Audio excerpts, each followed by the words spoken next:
Good morning, everyone. It's nighttime. So a while back, Hank Green did a video called 17 Rants in 4 minutes, and I thought, hey, that was pretty cool. Maybe I should do something like that. I'm doing it now for two reasons. One, because there are a lot of topics I've been meaning to cover that aren't really big enough for their own video, and two, so I could blatantly rip off Hank Green's video idea. Please don't kill me, Hank. The girlfriend I don't have would really miss me. This does fit in with my Why Atheism videos, but I want to give credit where it's due, which is why I'm leaving this as a video response to Hank. Mr. Green is far more concise than I am, and his video was more about American cheese and ketchup pea, but in keeping consistent with my own YouTube thing, I present to you Why Atheism Part 2. 4 rants in probably a lot more than 4 minutes. Number 1.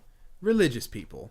Nowhere in the Big Bang Theory does it ever state that there was nothing in the universe and then that nothing exploded and formed everything. To my knowledge, no evolutionist believes that there was ever nothing in the universe. The Big Bang involved all of the cosmic matter that we can observe today, just lumped together. We believe this for several reasons, not the least of which is that everything in the universe is observably expanding from a single point, almost as if it, I don't know, went bang. Number 2, how many of you have ever heard something along the lines of this? Did you know that if the Earth were 10 feet closer to the sun, it would burn up? And if it were 10 feet further away, it would freeze? I'm really not sure why this guy's Scottish. God placed the Earth exactly where it needed to be to support life. How could that have happened by chance? Isn't God amazing? Apparently, someone skipped 2nd grade. This has actually been circulating around the internet for a while now, along with a clever, informed rebuttal. The only reason I'm mentioning it now is because for some reason, this is still a thing. Like, I heard this multiple times from the pulpit at the church I used to attend. I'm going to take just a second and attempt to join the masses of intelligent people everywhere who have been trying to clear this up for everyone.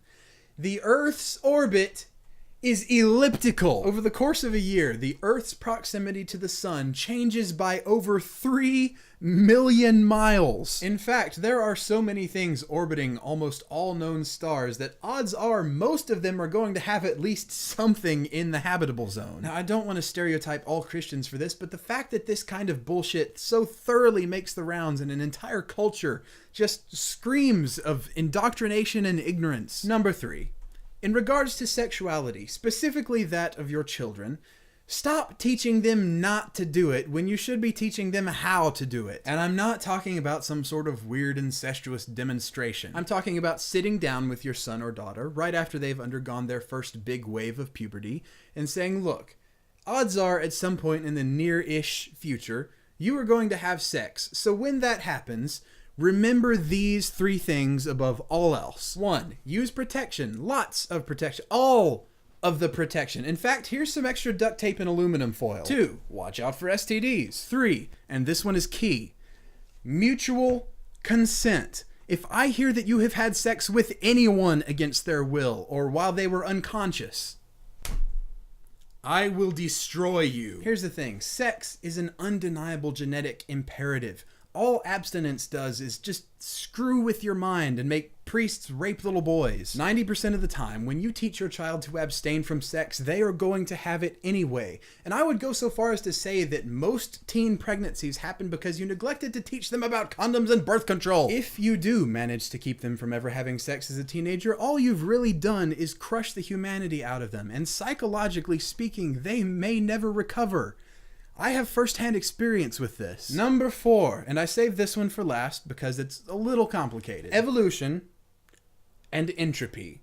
These 2 things are not contradictory. They are just 2 of the myriad forces at play in the universe. Back when I was a creationist, the entropy argument was perhaps my last vestige of defense before finally turning to evolution. I thought to myself, well, if the second law of thermodynamics states that everything in nature is falling into disorder, how can it also be evolving into greater order? But lo and behold, when I actually studied thermodynamics, this turned out to be bullshit. The second law of thermodynamics states that within an isolated system, all things naturally progress toward their highest possible state of entropy. Highly simplified, entropy is a measure of disorder, but really it's a measure of all the things the matter within a system can possibly do. These chemicals can only mix and react in a finite number of ways before evening out and becoming stagnant. This inevitable end is what is known as thermodynamic equilibrium. For example, if I fill up a bowl with equal parts ice and boiling water, it will eventually even out into a uniform temperature. If that bowl were completely closed off from the rest of nature, it would stay that that temperature for the rest of eternity. However, this bowl is not an isolated system, meaning now the water temperature is mixing with the air temperature,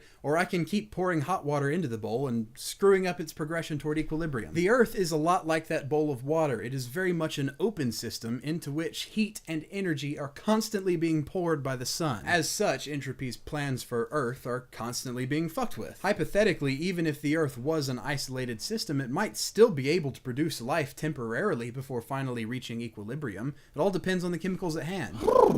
So thank you all for watching Why Atheism Part 2.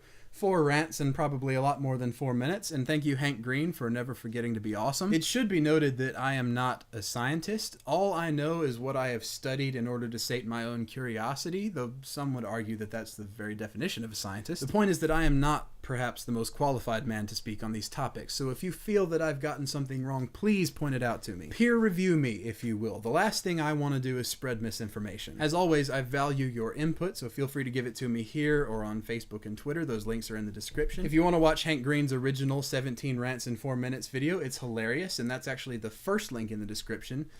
And I'll see you all next time. DFTBA. There I go brushing my hair again after I start the camera. Everything in the universe is observably expanding. Almost like it, I don't know, banged. Oh God. Everything in the universe banged. Science! Bitches. Everything in the universe is observably expacing. What is it about this line? Observably expanding. Why can I not remember the second part of the... Hey, Thorin, come here and make funny stuff happen. Thorin! Damn it, Thorin. People love you more than they love me. You want to help me talk about entropy and stuff? Thorin, are you a nerd fighter? Why are you so hungry for human flesh? Damn it!